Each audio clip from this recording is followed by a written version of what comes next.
Exclusif, Jean-Pierre Van de Wover est de retour en rallye au volant de la seconde Mazda RX-7 de Jos Bohn. Malheureusement, la voiture regorge de problèmes et jamais Van de ne pourra prétendre jouer les premiers rôles.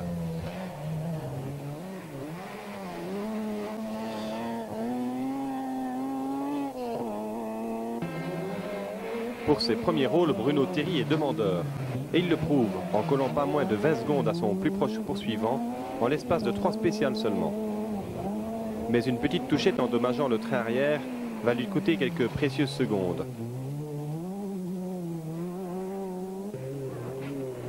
Yvan Vian, entre autres, en profite pour pointer le capot de sa Ford Sierra avant de renoncer, moteur cassé dans la 12e étape.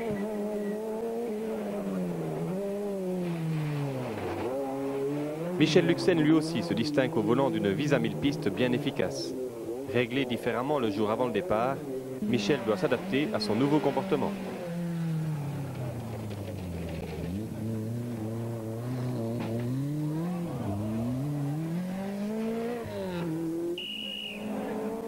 Patrick Jamard continue la mise au point de sa voiture. La petite Opel Corsa commence à être fiable et continue à être spectaculaire.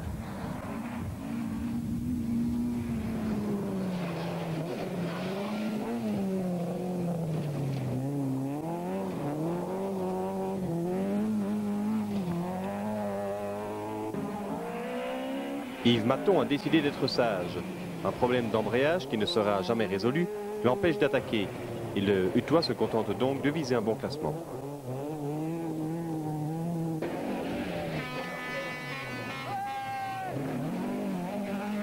Dans le peloton des 10 premiers, Francis Lejeune et sa Ford Escort assurent le spectacle. Mais la voiture est vieille et ne peut rivaliser avec les Opel Manta 400.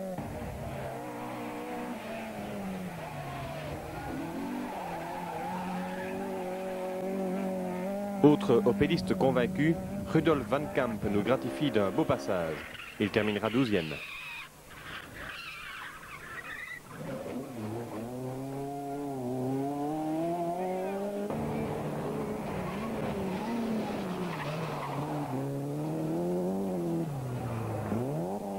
Les Opel Corsa sont devenues les mascottes du public. Pilotées par Jamard Münster ou ici par Lietard, elles sont rapides et éminemment spectaculaires. Retour en compétition également pour Jackie Delvaux, aux prises avec une Opel Kadett GSI.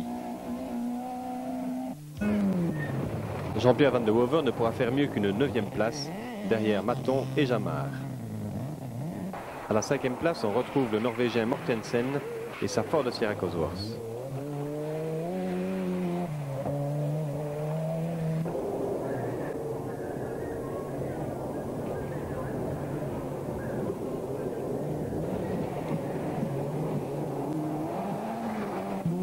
En tête, la course a connu plusieurs bouleversements. Bruno Thierry est sorti de la route une 2e fois et ne peut faire mieux que la 4e place.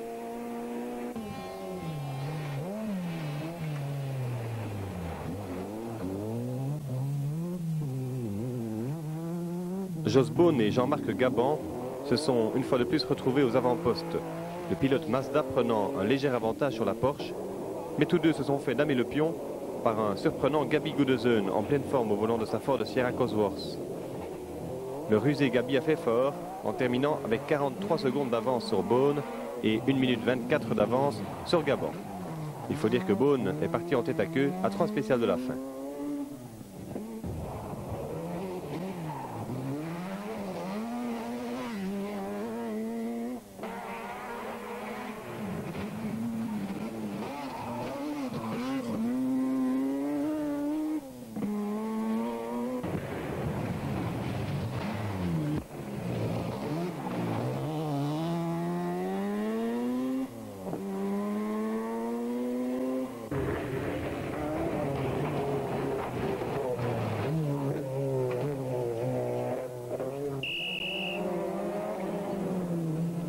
À Jalais, le vainqueur a surpris.